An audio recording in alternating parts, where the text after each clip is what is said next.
اعوذ باللہ من الشیطان الرجیم، بسم اللہ الرحمن الرحیم۔ پیارے بچوں السلام علیکم، امید ہے بیٹا آپ خیریت سے ہوگے۔ بیٹا جو کلاس ہم لے کے آئے ہیں جماعت چھٹی ہے، مضمون اردو ہے، موضوع ہے ہمارا حکایات۔ اس کے سوالات و جوابات ہم کرنے جا رہے ہیں۔ تو پہلے ہم لیسن کو تھوڑا ریویژن کریں گے، اس کے بعد ہم بورڈ کی طرف آئیں گے۔ حکایات یعنی کہ دو دوست جنگل کے راستے سے گزر رہے تھے، سامنے سے ایک ریچھ آتا ہوا دکھائی دیا۔ ایک دوست نے نہایت پھرتی سے درخت پر چڑھ گیا، دوسرے کو درخت پر چڑھنا نہیں آتا تھا۔ دوسرے نے پہلے کو مدد کے لیے پکارا، پہلا اور اوپر چڑھ گیا۔ تب دوسرے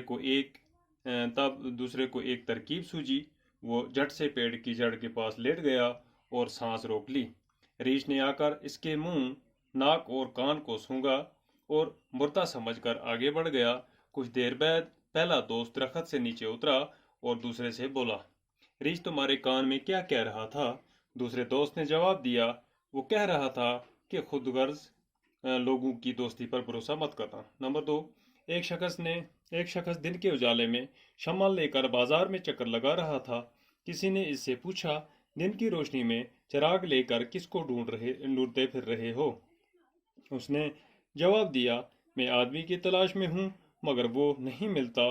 اس شخص نے یہ سن کر کہا، جناب بازار میں تو اتنے آدمی ہیں کہ کھو سے کھو اچھل رہا ہے۔ اس نے کہا، میں ایسے آدمی کو ڈھونڈ رہا ہوں جو غصے اور لالچ کے موقع پر بھی اپنے آپ پر قابو رکھے۔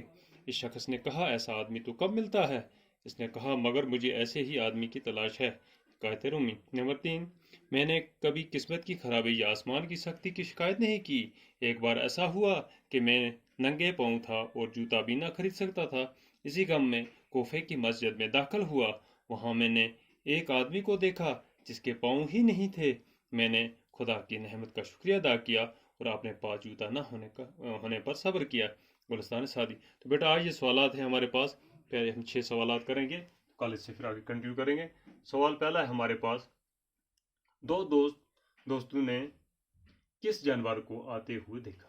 جواب ہے اس کا، دو دوستوں نے ایک ریچھ کو آتے ہوئے دیکھا۔ نمبر 2، دوسرے دوست نے کیا جواب دیا؟ جواب ہے، دوسرے دوست نے جواب دیا کہ خود غرض لوگوں کی دوستی پر بھروسہ مت کرنا۔ نمبر 3، ایک شخص چراغ لے کر کہاں چکر لگا رہا تھا؟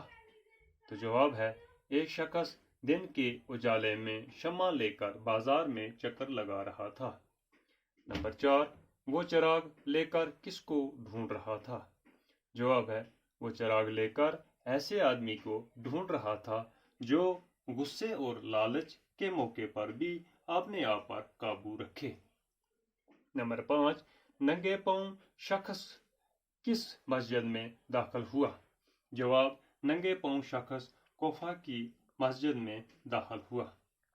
نمبر 6، ننگے پاؤں شخص نے کس بات پر صبر کیا؟ جواب ہے، ننگے پاؤں شخص نے خدا کی نعمت کا شکریہ ادا کیا اور اپنے پاس جوتا نہ ہونے پر صبر کیا۔ تو بیٹا یہ سوالات 6 ہوئے، تو کل اس سے آگے ہم کنٹینیو کریں گے۔ تو فی الحال اتنا ہی، باقی خدا حافظ۔